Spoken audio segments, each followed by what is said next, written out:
ये कहानी है जो सबको सुनानी है, जलने वालों की तो रूह भी जलानी है।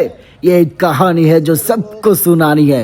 हे गाइस, আসসালামু আলাইকুম, welcome back to Riazul blog. আজকের ব্লগ হলো রিশকায় ব্লগ। তো যারা যারা রিয়াজুলের ছোট্ট মিনি ব্লগ দেখা পছন্দ করেন সাথেই থাকবেন। আর এই ব্লগে থাকবে ভিন্ন ভিন্ন কাণ্ডকৃতি। কি থাকবে না থাকবে রিয়াজুলের ব্লগ 10, এটা হলো 11, ব্লগ 11-এ আপনাদেরকে স্বাগতম। চলেন নেক্সট পার্ট। আবারও না আসলে নাই, তারপরে কি কয় ওই তাজু ভাই, আবারও না আসলে নাই। আমাদের এখানে পানি খুব অল্প হয়, যেখানে মানুষ পানি অল্প হওয়ার কারণে ঠিকমতো মাছ মারতে পারে না। তো আমরা সরকারের কাছে আবেদন করব যেন এখানে নদীগুলো বন্ধ করে দিয়ে এখানে যেন পানি ভর্তি করে দেওয়ার ব্যবস্থা করে, কারণ পানি ঠিকঠাক মতো না হওয়ার কারণে এখানে মাছ ঠিক মতো হয় না। হুট করে চোখে পড়লো যে কিছু ছেলেপেলেরা গোসল করতেছে আর ব্লগ বানাচ্ছে। তো আমি ভাবলাম যে আমিও তো ব্লগ করতেছি, তাদের একটু ব্লগ হয়ে যাক। তো সে আমার অজগবি আমার ব্লগ করা দেখে সে শরম পাইছে। আমি তার যখন ভিডিও করলাম সে আমার ওরা ওইখানে ব্লগ করতেছে আর আমি ভাই ভাই করো করো ব্লগ করো, আমরা ব্লগ। আর আমি তাদের ভিডিও করতেছি, ব্লগ বানাচ্ছি, সেটা দেখে একটু তারা শরম পাইছে, বুঝছেন। আমি তাদের ভিডিও করতেছি তো তারা মানে খুব মানে আমার ব্লগ করা দেখে আবার তাদের একটু উৎসাহ বাড়লো। ওরা দেখতেছেন না, হ্যাঁ যে এই যে দেখেন আমাকে জিজ্ঞেস করতেছে।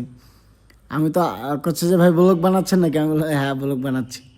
আরও দেখেন ওদের মানে কি বলে কিউরিওসিটি, মানে একবারে সেই ওরা মানে ব্লগ বানা দেখে আরও একদম আগ্রহ হয়ে গেছে ওরা।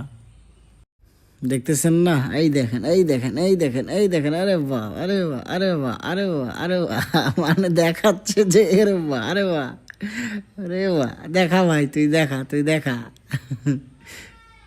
দেখা। এই যে এইদিকে আরেকটা আছে পিচ্ছি। বাচ্চাদের শখ আছে, কিন্তু শখ কে জিনিস দেখছেন, পানিতে নাইমা ছবি তুলতেছে। এই যে দেখেন মানে হয়তো কোনো স্লোমো ভিডিও বানাবে, ও ডুবলো তারপরে এই যে বের হলো, এটা হয়তো স্লোমো লাগাবে। এই যে অ্যালেক্স সবুজ আছে না, মাছ ধরে, সেরকম হয়তো কোনো মিউজিক টিউজিক লাগাবে। এগুলো হলো মাছুয়া বল। এই যে দেখেন, হে গাইজ আসসালামু আলাইকুম, welcome back to Riazul blog. আপনাকে ওখানে হয়তো তারা অন্য কিছু বলতেছে। এই দেখো, আরে বাহ, দেখা দেখা ভাই দেখা, কর কর ব্লগ কর, ভবিষ্যতে তোরা ইনশাল্লাহ বড় ব্লগার হবি। ওদের গোসল টোসল শেষ হয়ে গেল আর আমি রেডি হয়ে বের হয়ে গেলাম আমার বোনের বাসায়। আমার বোনের বাসা যেতেই আমার বোন একটা হাঁস ধরে নিচ্ছে, তাদের নিজস্ব ফার্ম আছে, সেই ফার্ম থেকে একটা হাঁস ধরলো, অ্যান্ড সেটা জবাই করে আমাদের মেহমানদারি করা হবে। তো এখন সেটা এই ব্লগটা আগামীকাল ব্লগ 12-র জন্য তার একটা ছোট্ট ক্লিপ আমি দিয়ে রাখলাম, যে আমার বোনের বাসায় মানে আর কি যেটাই হোক না কেন, যেটাই থাকুক না কেন, ইনশাল্লাহ দেখবেন। এই দেখছেন হাঁসটা একদম মাশাআল্লাহ। এরপরে কি হলো, ব্লগ 12-ই থাকবে ইনশাল্লাহ।